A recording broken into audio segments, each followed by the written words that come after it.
There was a strong reaction today from both the opposition and doctors to Treasurer Joe Hockey's declaration that the GST could be expanded to pay for personal income tax cuts. They're demanding the government rule out a GST on health, since the people who'd pay most would be our chronically sick and the elderly. Tony Abbott is on a steep climb to retain power.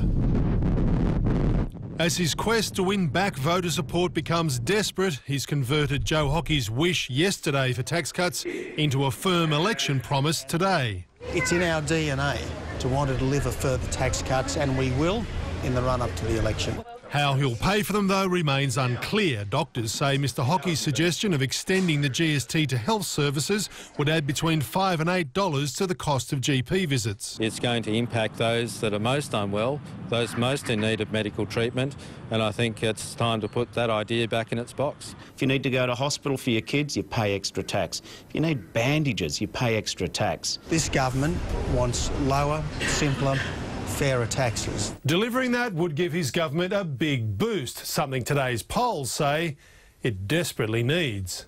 The government's primary vote slipping 1 point in Newspoll to 38, Labor 39, giving Labor a landslide 54-46 lead after preferences. My message to everyone is that this is a government which is focused on governing.